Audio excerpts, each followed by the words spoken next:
So in my last video, I discussed developers who spoke out against just the AAA way of doing things, against AAA publishers and some of their worst habits and trends. And among them was former PlayStation boss Shawn Layden, who lamented the kind of dying space that is AA games and how he believes that's bad for the industry and how AA needs to come back. And I wholeheartedly agree. Now, there's a way to do it, and there's a way to not do it, and this example is how not to do that and how not to make a case for that. This game, ladies and gentlemen, is Uknown. And I'm not just talking about the fact that nobody knows that this game exists. The title of it is Uknown 9 Awakening, which only recently started making the news cycle because the marketing surrounding this game was just such an utter failure. This was published by Bandai Namco, but it was developed by Reflector Entertainment, and this game definitely sits in the space of AA. While we don't know the exact budget of it, it is apparent that it just doesn't have the production value of AAA, but it still looks high production value enough. And you can see the potential of what they were going for here, but it kind of fell flat on its face. Just looking at the Steam reviews here, the fact that there are only 59 reviews, and this is days after launch, that highlights that not a lot of people check this game out, and we're sitting at a mixed review score of 42% from those 59 reviews. And then you look at the Steam charts numbers for this game, and the results are rather abysmal. And yes, this is a single-player game, but even by single-player standards, this is far from ideal. You can see right here that at its highest peak, Uknown had an all-time peak and current player number of 285 players. And that's it, and it's been diminishing since. We're seeing people slowly complete the game. What few managed to pick this up and decided this was worth their time. And eventually, this game will likely fade into obscurity. We're talking about player numbers, like all-time peak and current player numbers on Steam, that are lower than even that of Concord's. And this is a game that sold, what, like 25,000 units across PC and PlayStation 5? So I imagine this game right here, Uknown 9, sold even less than that. It probably sold like a couple thousand at best. A disastrous result, especially for a AA studio who probably cannot weather the storm of such an abysmal result. It's hard to believe that this will get a sequel, or that Bandai Namco will support this studio, or that this studio will have the financial means to continue. Maybe they'll find a way somehow, and maybe they'll improve with their next entry. But yeah, this is pretty bad. Now, the first thing that stands in the way of this game is that it's just not very good. Looking at the critic reviews for the PlayStation 5 version of the game, you'll find a Metascore of 62 from 30 critics. And what it really comes down to is that this game is just kind of janky and a lesser version of the type of game that it's trying to emulate. It's trying to be like a God of War, maybe with elements of like Uncharted and Assassin's Creed infused in there as well, a combination of elements from those types of games, but with like South Asian,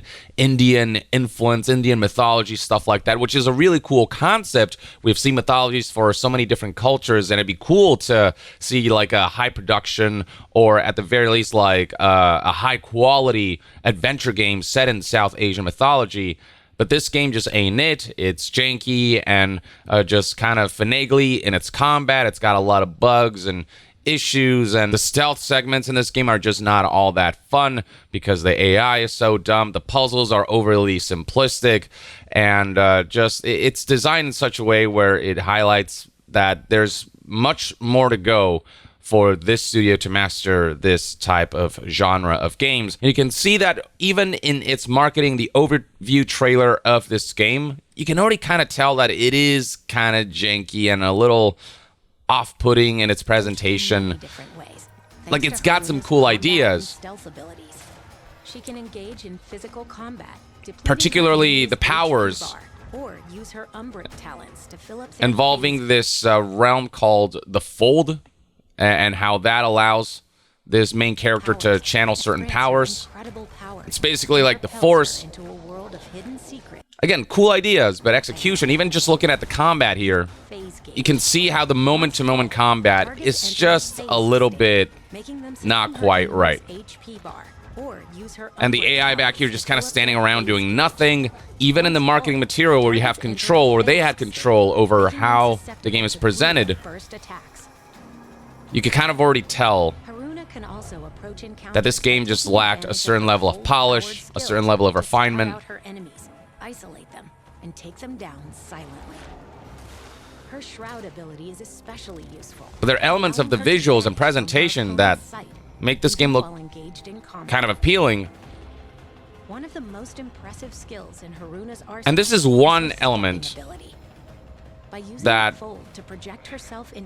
has some entertainment value, this ability to take control of enemies and kind of do a chain reaction of events by having multiple enemies do things at your command and have that all trigger at once. That's like the one area that where I'm seeing some positivity around, but that alone cannot save this game. The more steps you can take in a single instance, and the more powerful the attacks on your victims become.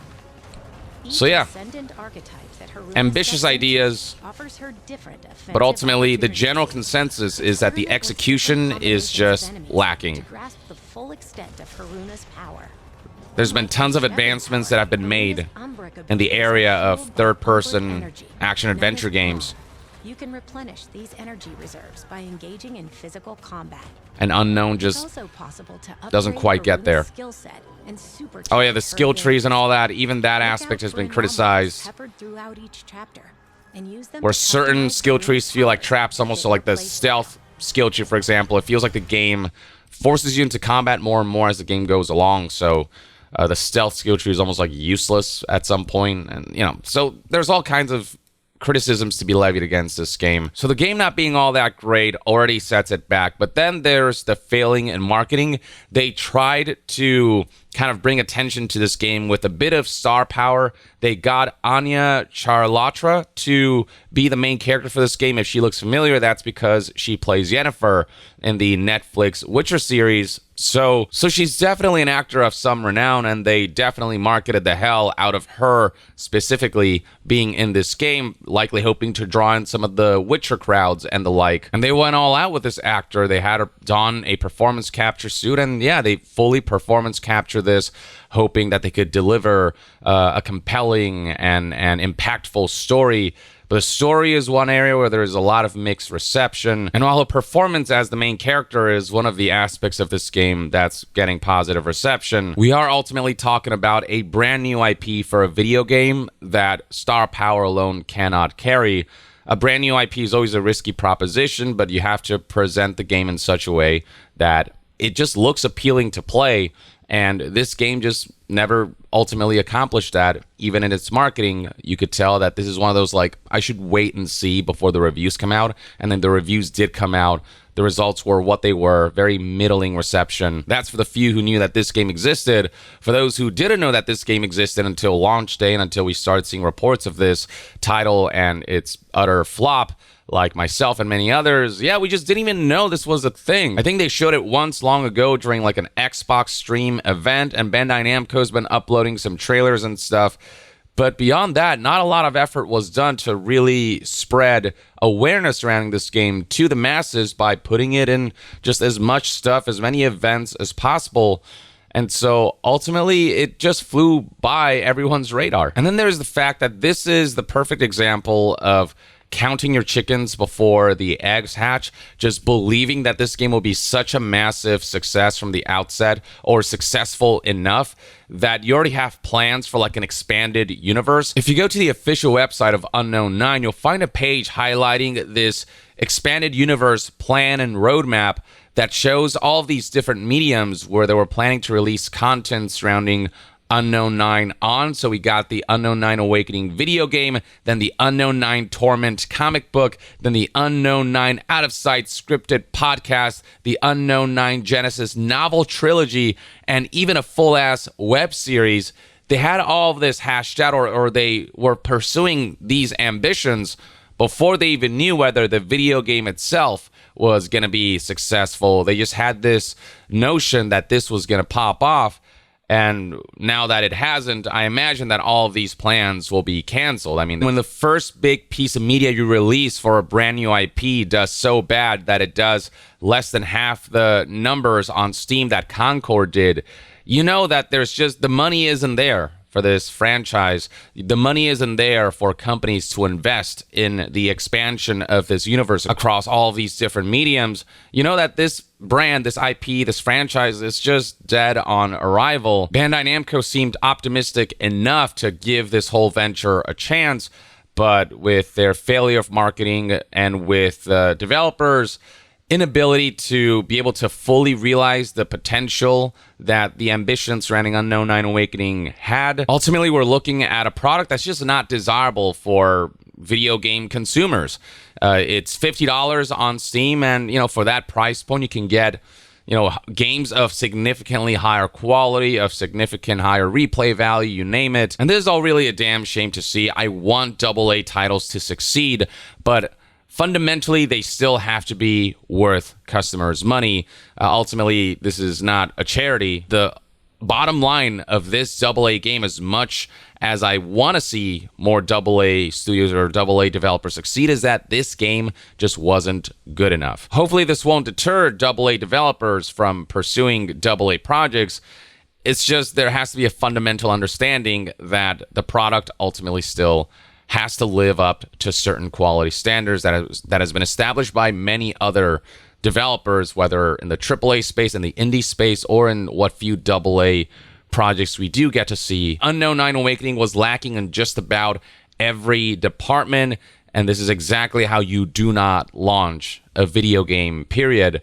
And if you are an up-and-coming AA developer who's trying to further expand their horizons, this is just not the way to do it. And that, ladies and gentlemen, is everything you need to know about this unknown game known as Unknown 9 and all the trials and tribulations that ultimately led to its downfall. Let me know in the comments below what your thoughts and opinions are on this game, the circumstances surrounding it, and what you think about the current lack of enough AA releases in the industry, and what you think the AA sector needs to do to make a comeback. Share your thoughts in the comments below, and to be further updated on all things gaming news, reviews, and discussions, stay tuned right here on Young Yeah. I'll see you guys next time.